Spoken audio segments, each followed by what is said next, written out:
120 minutes Actu Soir, merci de nous retrouver sur la dernière partie de votre Vespérale sur E-Télé, développement durable du Bénin. Quel profil de dirigeant pour l'effectivité de la vision 2060? Premier sujet inscrit à l'agenda de l'espace débat de votre Vespérale. Deuxième sujet, construction du siège de l'Assemblée nationale.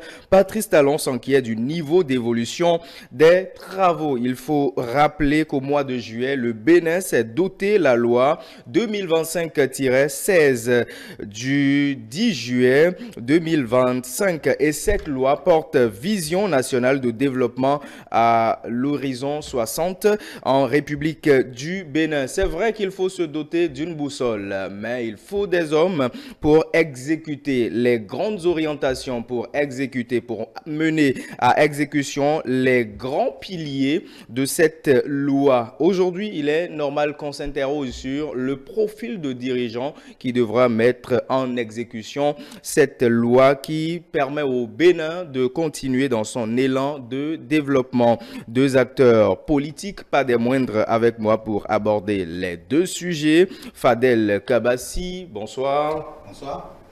Vous êtes acteur politique, vous êtes également, bien évidemment, membre du bloc républicain et bien plus précisément membre du bureau politique de ce parti de la mouvance. Bienvenue ici chez nous. Merci pour votre invitation. En face de Fadel Kabassi, un analyste politique, ce soir, Mathieu Benjamin Ablessi. Bonsoir Benjamin. Merci, bonsoir. C'est vrai, Mathieu, c'est mon grand frère, mais là, c'est le plus petit qui est là. Justement, on a ce soir le Benjamin. Le Benjamin, voilà. Bienvenue, cher Benjamin. Merci beaucoup. Allez, le premier sujet, on va y aller très rapidement. Développement durable du Bénin. Quel profil de dirigeant pour l'effectivité de la vision 2060? Première question à vous, Fadel. Quel est le profil de dirigeant qui devra vraiment aider le Bénin à rester accroché à sa chère vision 2060? Alors déjà, merci beaucoup pour l'invitation. Bonsoir à tous les téléspectateurs. La pierre m'est lancée en premier pour commencer. Alors, justement, parce que l'autre, il est Benjamin. Et oui, et paradoxalement, moi, je suis l'aîné chez moi. Donc, effectivement, je suis dans mon droit. Donc, le grand frère. Voilà. Alors, quel profil? Bon, là, nous parlons vraiment d'un outil, d'une vision pour notre pays. On a besoin forcément de personnes d'une certaine probité. On a besoin de personnes avec une certaine éthique, des gens pour qui la redevabilité n'est pas un problème, des gens pour qui la bonne gouvernance, la transparence dans la gestion de la chose publique n'est pas un problème, des gens pour qui la corruption est une lutte quotidienne, des gens pour qui le bien-être des populations, le bien-être général est plus important que le bien-être individuel. Et nous avons aujourd'hui un document qui sert de boussole et forcément, on évalue que ce qui est écrit et ce pourquoi il y a des objectifs qui sont précisés. Et c'est sur cette base-là que nous allons, je pense, nous allons prendre des personnes qu'il faut. Et au moment où ces personnes seront en train de travailler à la mise en œuvre de ce qui a été prévu, que ces personnes soient évaluées régulièrement. Donc, c'est de ce genre de profil que nous avons besoin, de mon point de vue. Justement, Benjamin? Oui, par rapport au profil, moi, je vais ajouter aux éléments de mon cher ami. Excusez de peu, mais il faut que ce soit quelqu'un qui ait la crainte de Dieu. Ce qui lui permettra d'avoir une certaine peur, une certaine fraternité envers les personnes, envers l'homme grand âge. Il faut aussi que cette personne-là soit intègre, soit une personne intègre, soit une personne digne, une personne qui est prête pour apporter un de plus réellement au développement du pays. Il faut que ce soit un patriote. Il faut que nous ayons un patriote pour qui la nation d'abord, comme l'a chanté les Ivoiriens, la nation, rien que la nation, et encore la nation et toujours la nation, qui ne pense pas qu'à lui, qui ne pense pas qu'à son développement. C'est vrai que le développement, il est bien sûr personnel, je suis d'accord, je n'en disconviens pas, mais dans ce contexte-là, On lui a demandé de faire quelque chose pour l'État. Et donc, il doit accomplir dignement et noblement ces services-là. De sorte que si lui-même, il va s'asseoir et il pourrait se dire, oui, j'ai apporté quelque chose et pour l'État. Ne pas dérober les fonds d'État à ses biens personnels, ne pas dérober les fonds d'État pour sa famille, pour sa propre générosité, pour ses plaisirs, pour son entourage immédiat et pour ses amis. Mais que ce soit vraiment des personnes qui sont là pour l'État, pour le peuple et le vrai bas peuple. Parce qu'en fait, c'est là la question. Il faut cette personne qui pourra faire une bonne redistribution de la richesse jusqu'au bas de l'échelle pour permettre à tout le monde de vivre. Vous ne parlez pas de production d'abord? Oui. Vous parlez de redistribution. Non. En fait, la production, c'est clair que c'est une politique d'État, la production. La production de la richesse, c'est sûr que elle doit se faire de commun accord de chaque partie, que tu sois pas tout le monde, que tu sois dans un secteur formel ou secteur comme dit informel ou non formel. Fadel voudrait qu'on parle de secteur non formel, qu'on secteur informel. Quand on dit informel, ça a une connotation péjorative. Vous voyez, on a l'impression que informel, c'est stigmatiser des personnes qui ne sont pas dans les rangs, alors que ces personnes contribuent, mais vraiment énormément à la production de la richesse nationale. Ça, c'est clair. Vous voyez, si on prend l'exemple de nos frères qui vendent de l'essence dit Payo. Je pense que si ces personnes décidaient de ne pas vendre pendant une journée, le pays serait paralysé. Donc ça donne... Pas forcément. Je vous assure que si ces personnes décidaient en une journée de ne pas fonctionner, imaginez les enseignants pour prendre de l'essence. Déjà, toutes les stations qui existent seront acculées. Ça, c'est sûr. D'accord? Donc, tous les autres, enseignants, soudeurs, coiffeurs, tailleurs, toutes les personnes qui veulent se déplacer, les gens qui doivent aller au marché, tout le monde, ces personnes-là, les Kekeno, imaginez Cotonou avec 0 Kekeno. Ça va être compliqué, vous voyez. Donc, c'est qu'il ne faut pas...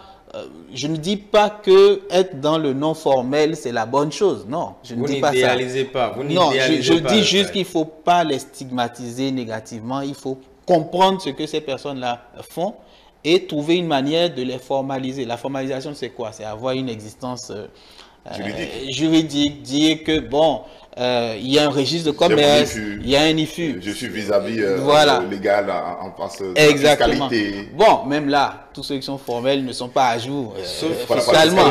Voilà. Sauf que le secteur que vous prenez en exemple n'est pas vraiment un exemple indiqué parce que vous n'êtes pas sans savoir que le gouvernement de la rupture récemment en termes de propositions à ce secteur-là, de réduction des taux d'incendie et tout ça. Oui, non, là nous menons deux débats. Des mini-stations. Et là, on va fermer ça. Je voudrais quand même apporter cette clarification. Oui, non, la clarification suppose que j'ai dit quelque chose dans ce sens. Or, c'est pas ce que j'ai dit.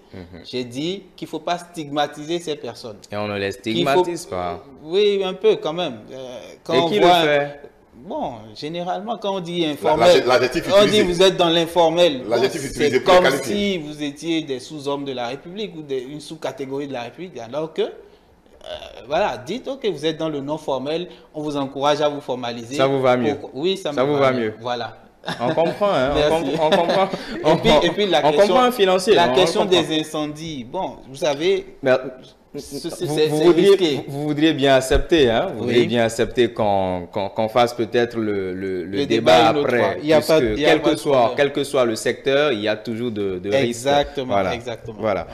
Donc, Benjamin va finir son développement. Donc voilà, en fait, moi je crois, voilà la catégorie, voilà l'image de personnes que je projette pour le Bénin, pour porter cette vision, pour que cette vision soit une réalité. Et il faut ajouter à cela l'humilité de la personne. L'humilité de la personne, être humble, accepter, écouter les autres, accepter, fléchir, reconnaître qu'on est en train de mal faire. Je rassure aujourd'hui, le chef de l'État, il a fait beaucoup, mais si on va lui poser la question aujourd'hui, il dira il y a des choses que j'aurais dû mieux faire, il y a des choses que j'aurais pu pas faire, il y a des choses que si j'avais fait ci, j'aurais pu faire ceci. Donc il faut savoir aussi que ces personnes, je dis que ces personnes, ces différents dirigeants, de qui est-ce qu'ils vont se faire entourer? Les amis de ces dirigeants aussi, parce que c'est aussi ça les problèmes que nous avons. Quels sont les amis de ces dirigeants-là? Parce qu'un ami, quand il parle et tu écoutes tout le temps, tu ne sais pas forcément s'il te dit vrai ou faux. Peu importe la confiance que tu aurais mis en lui à d'un moment ou d'un autre, tu ne sais pas ce qu'il peut faire, tu ne sais pas ce qu'il peut te gâcher dans cette vision-là.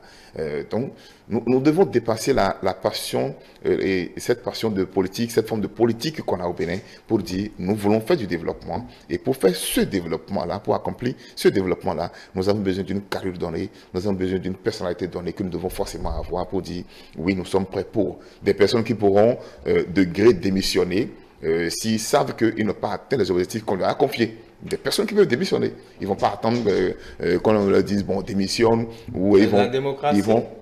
Oui, c'est vrai. Ou c'est quoi? C'est de la démocratie, je ne suis pas... L'exemple, c'est dans quel pays? Non, c'est... Non, ben écoutez, c'est une question de dignité, de dignité. Je sais que je n'ai pas atteint les objectifs. Je ne vais pas citer le nom d'un pays ici, mais je connais un pays où, quand on vous nomme ministre 2 ans, c'est avec un cahier de charge. On vous donne le cahier de charge clairement. On vous dit, voilà, les 2 ans durant, vous ne serez pas enlevé, c'est sûr, mais il faut atteindre ces objectifs-là qu'on a mis devant vous. Et vous savez qu'il n'est pas question d'aller faire des messes de remerciements, il n'est pas question d'aller chez vous pour partager l'argent à une fête de retrouvailles, il n'est pas question de regrouper des amis autour d'un bon plat ou de ceci, non. Mais il est question de travailler pour la nation et pour le développement du pays réel. Et quand on fera ça, je suis sûr que ces personnes, s'ils ne sont pas dignes, ils partiraient d'eux-mêmes. Et s'ils ne veulent pas partir, ceux qui auront la responsabilité les feraient partir. Fadel Kabassi, de quoi est-ce que la vision 2060 est faite? Alors, la vision 2060, si j'ai bonne mémoire et si mes notes sont bonnes, tourne autour de 4 piliers fondamentaux. Donc, le premier pilier, c'est la paix. On se doute bien que sans paix, on ne peut rien faire. C'est parce que nous sommes en paix que tranquillement nous sommes venus ici. On a laissé nos moyens roulants dans la rue, sachant qu'on est en paix. Si on était en période de guerre, je ne pense pas que, ou en période d'insécurité, de grande insécurité, bon, on serait beaucoup plus préoccupé. Alors, il y a la paix, il y a la bonne gouvernance, et la bonne gouvernance va justement dans le sens de ce que nous sommes en train de dire. Quel dirigeant pour atteindre ces objectifs-là? S'il n'y a pas de bonne gouvernance, c'est clair qu'on aura beaucoup de difficultés à atteindre ces objectifs. Le troisième pilier, c'est la prospérité. La prospérité partagée. Tout à l'heure, vous avez parlé de que lorsque la personne fait ce qu'elle a à faire, qu'elle pense, c'est-à-dire qu'elle réalise, qu'elle travaille pour tout le monde, que la richesse produite puisse être répartie, redistribuée. Donc, c'est à partir de ce moment-là qu'on peut réellement parler de prospérité. Parce que lorsque l'individu le moins favorisé, on va dire, de la nation, sent quand même que ce que l'État produit rejaillit un peu sur lui, il est forcément un peu plus heureux. Et le quatrième pilier, c'est le rayonnement culturel et international. Voilà, donc ce sont ces 4 piliers-là. Ensuite, au niveau des orientations stratégiques, nous en avons 9. Au niveau des objectifs stratégiques, nous en avons 15. Donc, si le temps nous le permet, on pourra développer. Je vais écouter Benjamin sur les piliers fondamentaux de cette loi. Le premier, la paix. Le deuxième, la bonne gouvernance. Le troisième, la prospérité. Le quatrième, le rayonnement culturel et international. Et c'est ce que j'ai commencé par dire. Qu'y faut-il pour assurer ces objectifs-là? Qu'y faut-il pour mettre en pratique avec un bon résultat et ces orientations, ces piliers-là? J'ai dit, je répète, c'est qu'il faut être patriote. Il faut être patriote, aimer d'abord la nation, penser d'abord à la nation, avoir la crainte de Dieu, avoir une peur d'échouer. Moi, je connais un chef d'État qui a demandé à ses ministres de mettre dans leur bureau la photo de leur famille, d'enlever sa propre photo et de mettre la photo de leur famille, de mettre la photo de leurs enfants, de leurs épouses, une photo collective avec la famille, de poser devant et de contempler tous les jours et de se dire, ma famille peut-être vit bien, mais au-delà de ma famille, il y a d'autres familles qui manquent le minimum, il y a d'autres familles qui manquent le peu. Je dis, la bonne gouvernance, si je prends ce palier, il est question de la redistribution, comme je l'ai dit, de la richesse. Nous ne manquons pas de richesse. Nous ne manquons pas de produire la richesse. Nous produisons la richesse. Mais cette richesse-là, aujourd'hui, il faut que ce soit organisé. De sorte que le plus bas, celui qui allait se retrouver donc à l'échelle, au plus bas de l'échelle, puisse se dire, oui, c'est vrai, malgré ma position, aujourd'hui, je bénéficie des efforts de mon pays, je bénéficie des fruits de mon pays après avoir contribué à son essor. Aujourd'hui, j'en bénéficie. Mais sinon, ce qui va se passer, c'est que peut-être une conglomérat de personnes, une groupuscule de personnes vont se mettre là et ce n'est que eux qui vont se satisfaire, ce n'est que leur famille qui serait à l'aise, ce n'est que leurs amis qui seraient à l'aise, ce n'est que leurs frères ou proches qui seraient à l'aise. Et cette bonne gouvernance, déjà, moi, je connais une institution qu'a dirigé un monsieur, je ne donne pas son nom ici, qui a été la première personne que moi j'ai connue de par mes connaissances bien sûr, qui a mis en ligne les marchés à disposition. Vous postulez en ligne, vous n'avez pas besoin de prendre contact avec un responsable et vous avez les résultats en ligne. Il a fait ses preuves dans ce pays, il a contribué au développement. Mais je pense que Benjamin, en toute honnêteté, mais si c'est bien, pourquoi ne pas citer le citoyen qui a bien fait? Bon, ben, je ne sais pas si je peux le faire. Si vous m'autorisez à le faire, je donnerai son nom. On l'appelle Simon Pierre Develandé. Il a fait le MCA ici au Bénin. Je crois que c'est un nom que tout le monde connaît. Il a été le MCA 1. Il a été ambassadeur du Bénin près la Chine pendant des années. On sait ce qu'il a apporté de cette collaboration, de cette collaboration Bénino-Sino. Il a apporté au Bénin. Et donc, il y a de ces personnes-là qui ont ces carrières, qui peuvent apporter réellement à leur pays, qui ont l'élément qu'il faut pour proposer au pays. Vous savez, aujourd'hui, la gouvernance, moi, me pose de véritables problèmes. J'ai suivi, excusez-moi de peu, j'ai suivi un film où j'ai vu, mais ce qui est dramatique, ce n'est pas que ce qui manque n'existe pas. Ça veut dire que ce qui manque existe, mais est enfermé quelque part. C'était la respiration. Et c'était enfermé quelque part où cette respiration, une fois libérée, tout le monde peut bien respirer. Mais on la magasine, il y avait des gens qui pouvaient avoir 120 ans de respiration sur les bras, mais il y en avait qui devaient aller faire des luttes dans des casinos pour avoir le peu de respiration qu'il faut pour vivre. Et ça se passe comme ça dans nos pays. Ça se passe comme ça. Si c'est une vision portée comme ça, qui serait portée par des personnes aussi malsaines, pas des personnes qui vont engloutir la richesse rien que pour eux seuls, encore qu'ils vont dormir dans combien de somme, ils vont manger pour combien, ils vont se vêtir de quoi, pour ne pas se soucier de Béninois lambda, pour ne pas se soucier de la faim des Béninois, pour ne pas se soucier du ventre des Béninois. Je ne demande pas qu'on aille partager de l'argent Béninois au coin de rue. Je ne demande pas ça. C'est pas ce que je demande. Mais il y a une façon de faire pour permettre à chaque Béninois dans ce pays-là de vivre comme ça se doit, de bénéficier des privilèges de son pays, de ne pas être obligé de quitter le pays. On quitte le pays pour aller faire quoi? Pour aller souffrir, pour aller dormir au bord des voies. Mais ces pays-là, on fait quoi? Il y a environ 60 ou 65 ans, si mes souvenirs sont bons, la Chine était bien derrière le Bénin en matière de développement. Aujourd'hui, 65 ans après, la Chine est où? Ça veut dire que c'est une vision. Ça veut dire qu'il y avait des gens qui ont porté ces visions. Il y a une idéologie qui est portée par un groupe. Il y a une idéologie qui est portée par l'État, qui est acceptée par l'État. Et vous allez aujourd'hui en Chine, vous parcourez un peu la Chine, vous allez dire, écoutez, je vis où? Alors, il faut que ça arrive au Bénin. Nous remercions au passage les efforts qui sont faits par les différents gouvernements et notamment par le chef de l'État, Patrice Talon, qui, en toute honnêteté, a quand même fait quelques éléments, qui a fait des efforts d'ouverture d'horizon sur un certain nombre de choses. Bien que tant mal, je m'arrête là pour ne pas faire d'autres commentaires, puisque j'ai en face de moi mon ami du DR, donc pour ne pas me faire chapiter. Bien sûr. Surtout que le chef de l'État a eu lui-même, tout à l'heure vous parliez d'humilité des dirigeants. Il a eu l'humilité de reconnaître certaines limites. Il a eu l'humilité de dire un de ses regrets, ce sont les lycées l'enseignement technique, les lycées techniques à construire. Ça, c'est un de ses plus grands regrets. Il a également dit le jour du 1er août que lui, il estime qu'il a donné le maximum qu'il pouvait.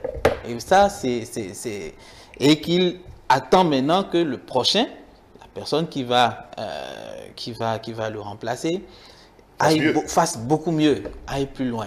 Et il a dit une phrase qui est commune, mais lorsqu'elle vient de la bouche du chef de l'État, quand il dit le meilleur reste à venir, ça a tout son poids. Donc, vous voyez, donc, voilà. On garde espoir. Mais, bien sûr. Ok, d'accord. Si je dois aller sur le second palier qui est pour la paix, là, ça parle de la couche politique, de la configuration politique du pays. Moi, je dis, il faut être opposant, mais il faut apporter en tant qu'opposant à quelque chose. Il ne faut pas s'opposer parce qu'on veut s'opposer à tout. Il ne faut pas être opposant pour peindre tout de noir. Je parie que la pire des personnes au monde, si on le met quelque part, ne ferait pas que tout de mauvais. Comme le dit, moi, le disent mes parents, père les âmes, disaient, même mon enfant Sola, un jour viendra, il m'aidera à quelque chose dans ma maison. Ça veut dire que tout ne peut jamais être mauvais. Savoir apprécier. Quand il faut l'apprécier pour dire, oui, nous reconnaissons que ceci, c'est bon. Le revers n'est pas, est-ce que l'argent a été dépensé à bon escient pour l'instant? Non. Est-ce que ce qui est fait est bon? Oui, ce qui est fait est bon. Maintenant, est-ce que c'est durable? Oui, c'est durable. Maintenant, allons dans les détails. Pourquoi à ce coup? Et on pourrait faire tout le débat à ce niveau. Mais comment on corrige pour que la prochaine fois, ce ne soit plus à ce coût? Pour qu'à un coût moindre que ça, nous ayons la même qualité, nous ayons la même performance, nous ayons les mêmes résultats, mais à un coût beaucoup plus léger pour la nation, pour le pays, plus abordable, pour que cette richesse-là qui resterait, irait pour la prospérité qui serait partagée. Puis s'il y a prospérité dans les éléments, vous ne parlez pas de prospérité quand vous êtes à jeun. Le ventre affamé n'a point d'erreur, dit-on. J'ai apprécié ce qui est appréciable. C'est de bonne guerre. Oui, j'ai apprécié ce qui est appréciable. Il a montrer le genre d'opposant qu'il faut être. En fait, c'est ça. Et ça, c'est important. Et c'est pour la paix qu'il faut ça. Justement. Alors, quand on finit d'explorer la piste des piliers de cette loi, on va s'intéresser, Fadel, cette fois-ci aux objectifs stratégiques. Ça fait 15 objectifs stratégiques au total. Oui, ça fait 15. Et à ce niveau-là, vous voyez, avant d'aller, par exemple, aux objectifs, il y a deux orientations stratégiques que je voudrais quand même souligner sur la base de ce que M. Benjamin a eu à dire. Oui, sur les 9. Il y a deux que je veux quand même rappeler. Il y a l'orientation stratégique 7 qui est le développement d'un capital humain sain, compétent et compétitif. Et ensuite, le 8, le renforcement de l'inclusion sociale. Et je pense que dans ce que vous avez dit tout à l'heure, c'est surtout au niveau du renforcement de l'inclusion sociale qu'il y a beaucoup de plaintes. Il y a beaucoup de plaintes. Peut-être parce qu'on n'a pas la même définition de ce que doit être le social. On va dire ça comme ça. Mais dans le quotidien, effectivement, il y a certaines personnes, on vit tous dans le même pays, hein, il y a certaines personnes qui, effectivement, n'ont pas tout ce qu'il faut. Quand on compare également, moi, les sollicitations, si je dois mettre en place une statistique sur les sollicitations mensuelles sur ces 10 dernières années. Si vous pouvez simplement votre Momo. Oui, c'est ce que je dis. Les sollicitations sur ces 10 dernières. Non, c'est qu'à un moment donné, le Momo lui-même, il est limité parce que nous sommes tous dans le même pays. Voilà. Donc effectivement, il y a quand même ce constat-là et on espère juste que ces corrections-là seront menées. J'ai voulu parler de ça dans la vision 2060 pour rappeler que c'est pris en compte. C'est-à-dire c'est pris en compte l'inclusion sociale. On doit renforcer cela. Si on parle de renforcement, c'est parce qu'on sait qu'il y a encore beaucoup de choses à rattraper. Alors, sur les objectifs stratégiques, il y en a 15. Avec votre permission, je vais les citer. C'est en son article 19. Donc, le premier objectif, c'est de moderniser les secteurs productifs de l'économie.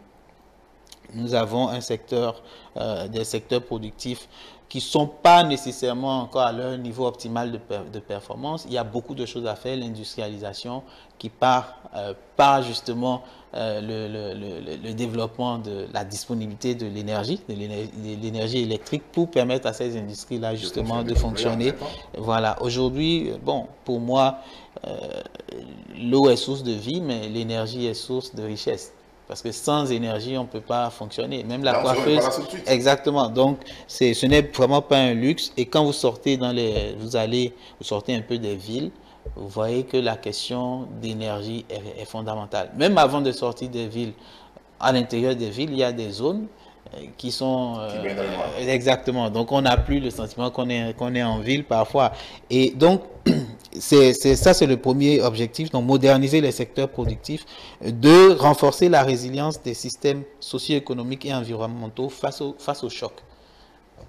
Tout le monde a reconnu quand même tout le travail formidable que le Bénin a eu à faire par rapport aux différents chocs. Ce n'est pas mon ami qui dira le contraire. Quand on compare le Bénin à d'autres pays, avec tout ce qui s'est passé, Covid, tous ces drames externes à nous, au départ, nous n'en sommes pas la cause. Le Bénin a quand même su relativement faire face à ça. On a été résilient. On a été très résilient. Le mot de l'époque. Pas résilient, on a été très résilient. Donc, oui, bien sûr. Ici, on nous demande de renforcer. Bien sûr, il faut reconnaître ce qui est bon. Alors, on doit renforcer la résilience des systèmes socio-économiques, justement. 3, assurer une gestion résiliente et durable des ressources naturelles. Les ressources naturelles, nous n'en avons pas tant que ça. Et donc, le peu qu'on a, il faut qu'on s'assure que la gestion est bien faite, est faite de façon optimale. 4, consolider la diplomatie de développement. Vous avez vu, on a aujourd'hui une diplomatie tournée vraiment vers ce que ça peut, vers la défense des intérêts du Bénin, ce que ça peut rapporter économiquement au Bénin. Ouais, ce n'est plus juste une diplomatie de copinage. Bon, on est pays, amis, frères. Bon, moi, j'ai du mal avec cette terminologie, hein. Pays amis, pays frères. Bon, chaque pays doit défendre ses intérêts. C'est aussi simple que ça. Lorsque nos intérêts divergent, vous voyez, le pays ami ou le pays frère, il n'est plus pays ami ou frère.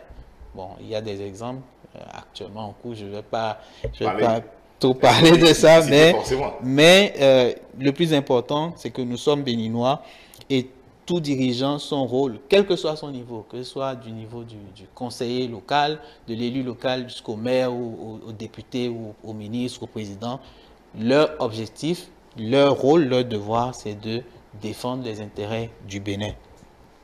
Alors, le 5e objectif, renforcer la position économique et géopolitique du Bénin. 6e, assurer le rayonnement du Bénin dans la sous-région et à l'international. 7e, renforcer la qualité et la légitimation des institutions démocratiques. 8e, affermir les mécanismes institutionnels et non institutionnels de bonne gouvernance. Vous voyez, la bonne gouvernance revient. 9, valoriser l'identité familiale, culturelle et sociétale. 10, assurer une éducation de qualité pour tous. 11, assurer la santé publique. 12, assurer la disponibilité et l'accessibilité aux services sociaux de base de qualité. 13, assurer la sécurité des personnes et des biens. Et enfin, 14, assurer un développement harmonieux de l'ensemble du territoire national. Et enfin, 15, assurer l'intégrité du territoire national. Justement. Voilà, donc ce sont les objectifs, les 15 objectifs stratégiques de la vision 2060. Justement, c'est vrai de se donner des objectifs, c'est aussi vrai de se donner les moyens d'atteindre ces objectifs, mais la question est de savoir comment est-ce que les politiques, les aspirants à gouverner ce pays s'approprient cette vision, puisque nous sommes dans une période où, qu'on le veuille ou non, Patrice Talon va céder, que le prochain président soit mouvancier, qu'il soit opposition, quel est le mécanisme qu'on met en place pour savoir que son projet de gouvernement est en adéquation avec la vision 2060? C'est déjà par là qu'il faut commencer la sincérité dont j'ai parlé ici. chaque candidat, qu'il soit pour caricaturer de la gauche ou de la droite, c'est-à-dire opposant ou mouvancier, doit faire coller forcément lui, son projet de société à ce document. Il parle des objectifs de ce document, il parle des piliers de ce document et il propose sa vision pour le pays pour atteindre ces objectifs-là que nous nous sommes fixés d'ici 2060. Donc, parce que c'est dans 35 ans, je crois. Dans 35 ans, lui, il viendra peut-être pour 5 ans. Et donc, moi, pendant les 5 ans, je compte pour moi tenir en haleine, tenir très fort la gestion de ceci.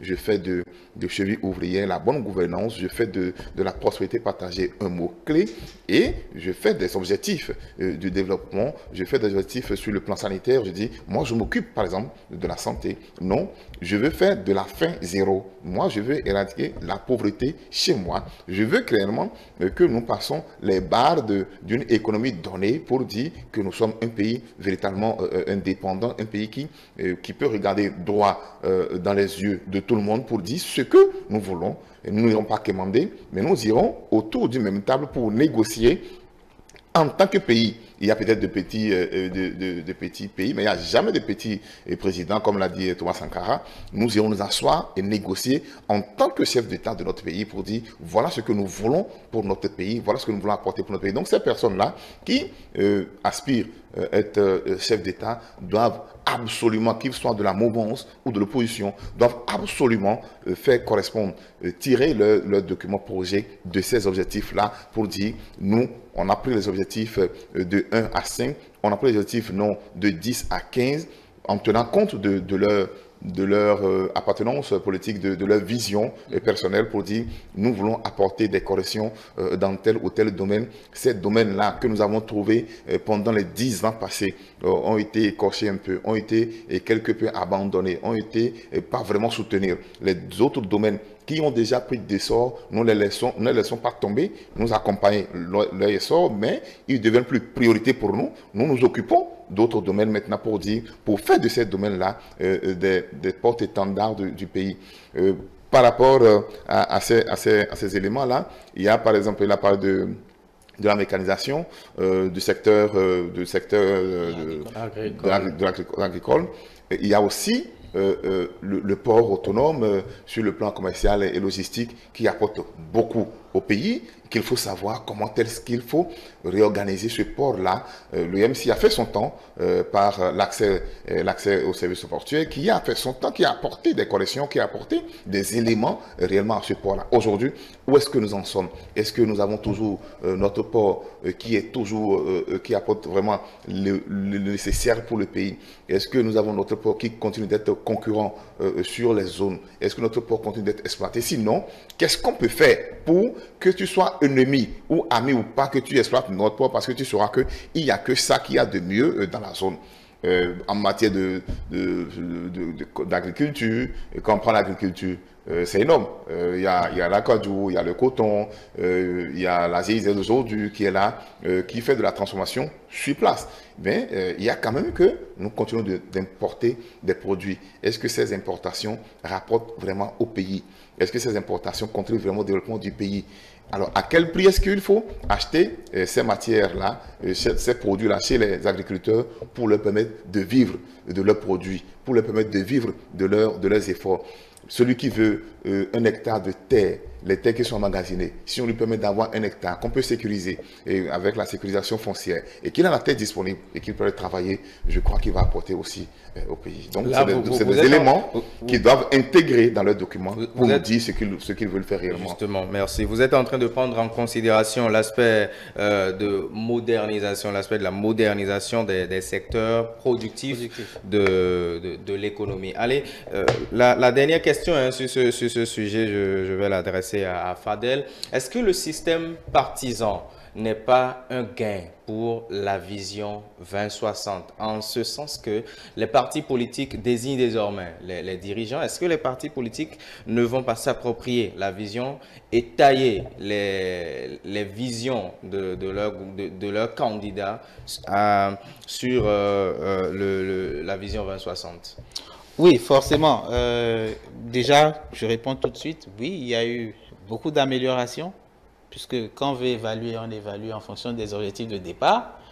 On était où et quels sont les objectifs qu'on voulait atteindre. Alors, au départ, on était à 300 partis. Il a été clairement dit que nous voulions réduire le nombre de partis politiques.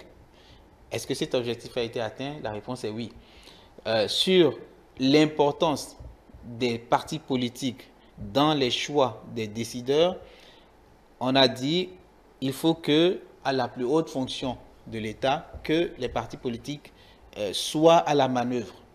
Aujourd'hui, est-ce que cet objectif a été atteint? La réponse est oui. Alors, donc, je pense que pour ce qui était attendu, oui, ça a été fait. Maintenant, quelles sont les limites de ce qui a été fait?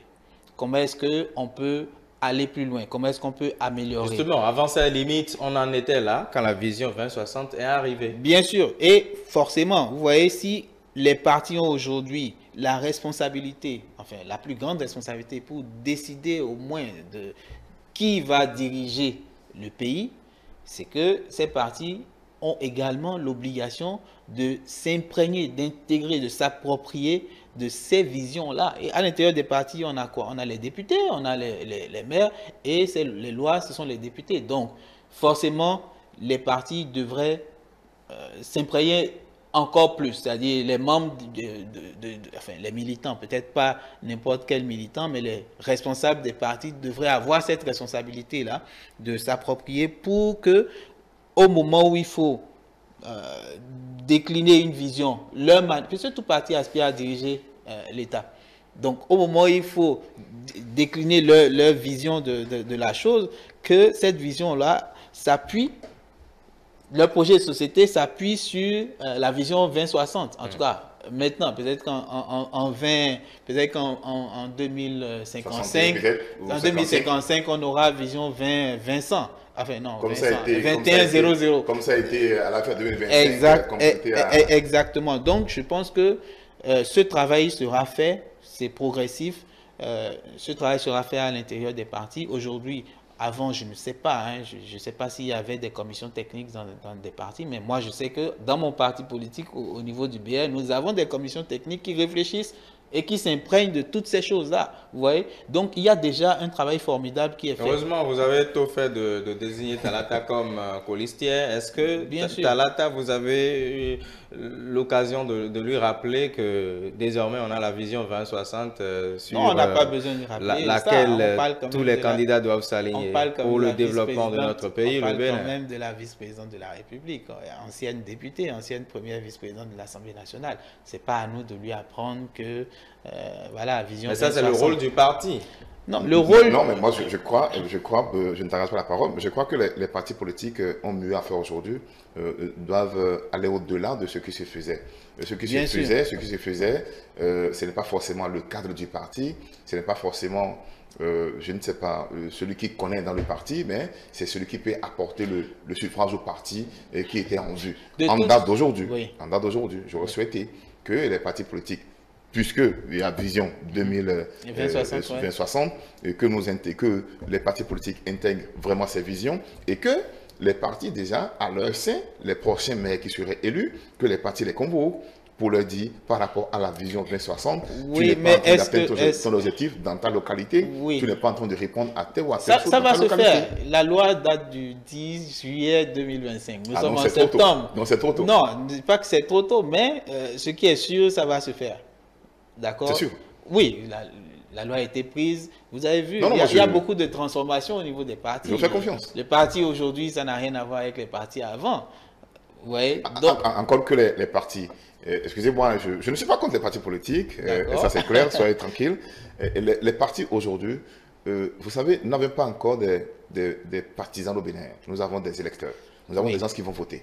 Nous avons des gens, on n'a pas de militants engagés. On n'a pas de militants engagés dans vos partis, en fait, dans les partis politiques qui existent réellement aujourd'hui au Bénin. Je ne sais pas quel parti va dire, moi j'ai un nombre de militants. Non, tout dépend de qui on a amené dans quelle localité et de quelle élection qu'il s'agit et qu'est-ce que cette personne-là m'apporte. Alors, moi, je vais souhaiter que les partis... Je pense, Benjamin, qu'on a dépassé. Oui, non, mais l'objectif, c'est ça. Avant d'être parti politique au Bénin, il faut, c'est plus facile comme avant. Non, en fait, ils ont toujours l'effectif. Oui, mais ce que je veux corriger. Il sait bien ce que je dis. Oui, et il a compris ce que je dis. Et c'est pourquoi je veux corriger. Et donc, Fadel, moi, je c'est pourquoi je veux corriger. Non, moi, je compte sur toi.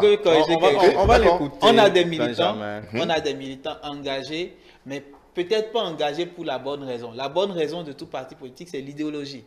Mais comme je disais, et comme le chef de l'État lui-même l'a dit, notre maturité n'est pas encore à cette idéologie, c'est-à-dire à travailler pour cette idéologie-là. Aujourd'hui, n'allez pas demander à un militant que, bon, parce que nous sommes, il faut être socialiste, donc tous les jours il se lève, il faut cotiser, il faut faire tête. Tous les militants ne cotisent pas.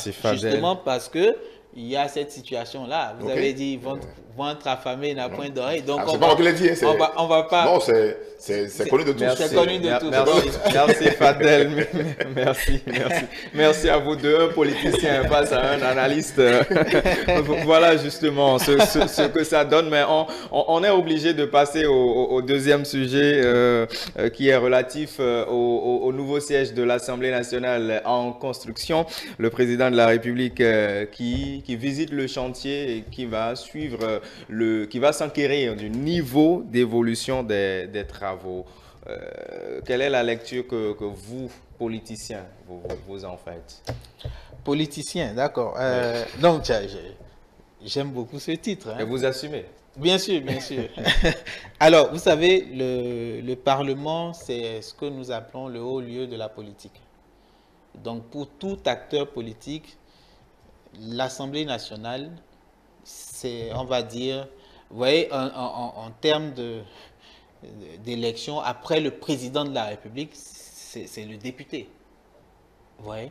Et c'est le lieu où se discutent les lois, c'est le lieu où se prennent des décisions pour la nation. Et ce n'est qu'après que le chef de l'État promulgue. C'est vrai, le chef de l'État peut prendre des ordonnances suivant ce que notre Constitution dit, mais ça ne change pas que le véritable jeu politique dans le pays, c'est au Parlement que ça se passe. Alors que aujourd'hui nous ayons un Parlement de ce niveau, personnellement, c'est une fierté. Et si on compare un peu avec certaines mésaventures que nous avons eues, c'est heureux de voir que nous avons réussi quand même à corriger, à dépasser cela. J'aimerais juste rappeler quelque chose. On a dépensé 14 milliards quand même dans un projet qui n'a pas pu aller au bout. Aujourd'hui, justement, je pense, j'ai oublié le nom de l'entreprise. Sauf qu'on ne la citera pas. On va pas la citer, mais je pense que l'entreprise, il y a une entreprise qui poursuit le Bénin justement dans le cadre de cette affaire et demande des dommages et intérêts à hauteur de 151 milliards. Vous imaginez. Or, le chantier actuel, qui est déjà à plus de 64% de taux d'achèvement, je pense qu'il doit être livré en avril 2026. Donc, le chantier actuel le budget, c'est 78 milliards. Vous voyez? Et quand vous voyez ce qui est construit, vous voyez ce qui est fait, la qualité de ce qui est fait, vous ne pouvez que ressentir de la fierté. Et on va aux élections générales. Je suis sûr que tous les aspirants députés qui courent aujourd'hui pour pouvoir avoir cet honneur d'être élus par nos concitoyens, ils ont ça en vision, parce que c'est dit, nous sommes la première cohorte de députés, c'est nous qui avons inauguré cette assemblée-là, donc ça aussi, ça va rester dans l'histoire. Donc, pour moi, c'est une fierté de voir que ça évolue bien et que les échéances seront respectées en termes de livraison. Voilà. Moi, je crois que ça fait partie des éléments qui nous ont manqué de par le passé. Le suivi du chef de l'État, du premier responsable, de l'autorité de l'État, qui est allé avec le cahier de charges pour constater de visu, pour constater réellement ce qui est fait. Et ce n'est pas sur ce chantier seul que le chef d'État va souvent. Non, moi je crois, il a été la dernière fois il n'y a pas très longtemps dans les environs de Calavi, sur les routes qui se font. Il prend lui-même son élément pour mesurer l'épaisseur du bitume qui est fait, l'épaisseur du goudron. Et quand ce n'est pas ce qu'il a demandé, il demande qu'on reprenne. Et je crois que c'est là, en fait, il ne faut pas avoir froid aux yeux de dire aux gens, ce n'est pas bon, qui qu'il soit, en fait, en train de faire le travail. Si le travail qu'il est en train de faire ne répond pas au cahier de charge, ne répond pas à ce qu'on lui a confié, on doit pouvoir lui dire, ce n'est pas bon, il faut reprendre. Il faut cesser avec l'amitié, avec le copinage, avec les liens de parental, avec je ne sais pas trop, pour dire, on a beau faire des amis, mais si je te confie une tâche et que tu n'es pas en mesure de le faire comme ça se doit, non seulement je te l'arrache, mais je te poursuis. Et là, on s'entend, puisque ce n'est pas avec moi, tu t'entends avec le cahier de charge que tu as signé, le document que tu as eu et que tu as dit, oui, moi, je suis en mesure de fournir des éléments pour répondre à cette aspiration-là, pour répondre à l'architecture et aux impositions de la zone. Donc moi, je crois qu'il faut aller encore au-delà. Au début, de par le passé, le président Yaboni avait essayé au début, mais très tôt, ça a échoué. Le président Patrice Talon, il a fait des efforts dans le domaine, je ne dirais pas qu'il a réussi sur tout le plan forcément, mais il a fait quand même des efforts de suivi de ces éléments-là, et ça doit continuer. Il n'est plus question de s'asseoir pour attendre un rapport d'un ministre. Oui, le ministre, la logique aurait été qu'il vous apporte la vraie information, qu'il vous apporte les éléments réels du terrain, mais il se peut. Chaque homme a son comportement, chaque homme a son prix, peut-être qu'il a un prix, et ce prix ne lui permet pas de venir restituer ce qu'il a vu sur le terrain. Et le chef de l'État serait en train de s'adosser sur ce qu'il a vu. Après, il dira, on m'a dit, j'ai appris, je ne savais pas. Je n'étais pas informé. Alors, encore que... Non, moi, je ne l'ai rien dit. J'ai dit des choses qu'il faut éviter de dire dans le contexte où nous sommes aujourd'hui et qu'il faut aller au-delà et dire, il faut sévir pour dire, ça doit se faire. Vous savez, sur notre assemblée qui a coûté 14 milliards, quand vous suivez un peu les débats, ça devait coûter plus. On a décaissé 14 milliards pour... vous savez, il y a des éléments qui m'ont fait rire dedans. Le chantier n'est pas fini, mais on avait déjà passé le marché des rideaux. Justement, je voudrais qu'on aille plus sur ce passé. Non, c'est juste une parenthèse pour dire... Mais voilà, merci, c'est ce que je dis. Qu'on analyse l'existant et le pas du chef de l'État aujourd'hui. Oui, on n'a pas dit, je l'ai dit dans mes propos, le pas du chef de l'État, cet acte-là du chef de l'État, c'est des actes qui nous avaient manqué par le passé. Et aujourd'hui, on nous a imprimé, n'allons sur les points sur lesquels nous avons réussi du moins avec le chef de l'État, ne reculons plus. Allons de l'avant. Les points qui ont été mal faits, prenons-les en compte, corrigeons-les. Mais prochainement, quand nous serons là, nous devons savoir que si je suis chef de l'État, je dois être en mesure, de façon périodique, de visiter peut-être tous les chantiers qui sont en instance. Tous les chantiers? Oui, je dis pas tous les chantiers, en un clic, non. Si je prends de façon périodique, je peux passer. Attendez, on peut le faire, c'est pas impossible, non?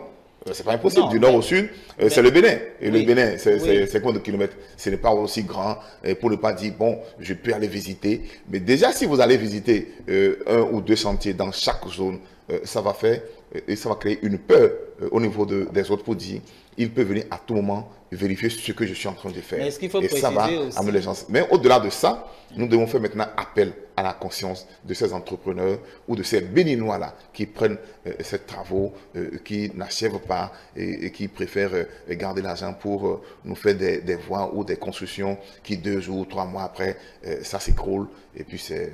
Heureusement que ça ne passe pas avec Patrice Talon. Vous ne lui rendez pas la qualité exigée, c'est que vous reprenez. Vous les voyez en train de reprendre. Allez, on vous écoute maintenant. Je voudrais quand même dire, sur tous les travaux qui se font, il y a des comités de suivi. Il y a un cadre formel qui existe par rapport à ça. Il y a des comités de suivi et d'évaluation de ce qui a été fait. Oui, ça donne toujours, bon, parce qu'il ne peut pas se déplacer sur tous les chantiers. Vous voyez, les chantiers sur lesquels il va, ce sont des chantiers véritablement, je veux dire, qui sont d'un certain niveau. Vous voyez, il va au Parlement qui est en train d'être construit, c'est parce que c'est le Parlement, ce n'est pas n'importe quoi. Vous voyez, c'est extrêmement important pour nous, pour la nation. Sur les autres chantiers qu'il est allé, je pense que c'est la même chose. Mais je veux juste préciser que pour tous les projets, il y a un cadre formel de suivi et d'évaluation.